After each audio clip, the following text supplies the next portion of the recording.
See, in the Soviet Union, when Solzhenitsyn wrote about the Soviet Union and its pathologies, it sort of peaked in terms of its pathological authoritarianism when it became illegal to complain that your life wasn't going well.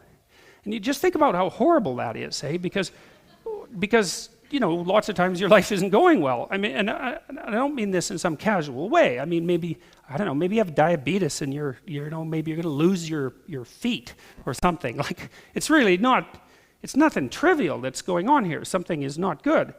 Or maybe it's economic, or maybe you're unemployed, but you see, the idea in the Soviet Union was, well, we already have all the answers. Everything's perfect already. That's what totalitarians think. Well, if everything's perfect and you're suffering, then, well, maybe there's something wrong with you. Because everything is perfect after all, and if you're suffering, then, and what are you going to come out and say? Well, I'm suffering? It's like, well, then you're evidence that things aren't perfect, right?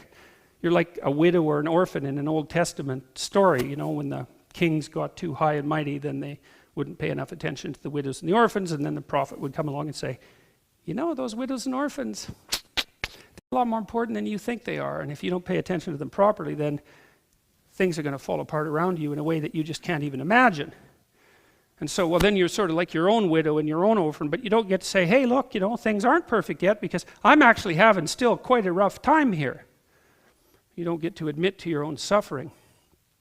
If you can't admit to your own suffering, then you certainly, see, the suffering, especially the additional suffering, the excess suffering, should be treated as evidence that you're not doing something quite right yet. It should be treated as evidence that you're wrong.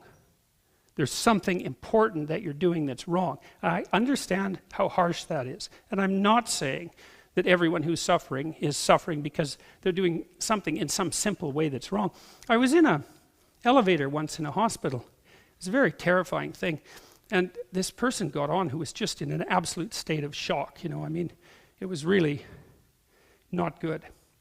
And I don't remember how this happened, but I engaged the person in conversation, and they just said that they had just been diagnosed with what looked to be terminal cancer.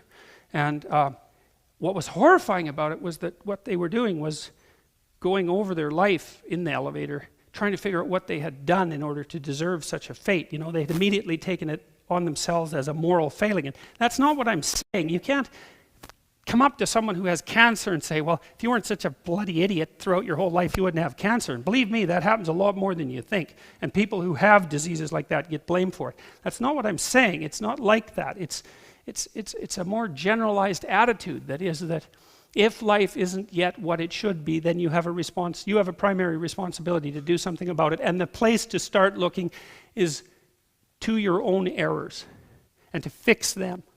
And that's a safe bet, man, because you're probably doing some things that you wouldn't have to be doing that if you fixed would make things better. So it's time to let go and to sacrifice who you are for who you could become.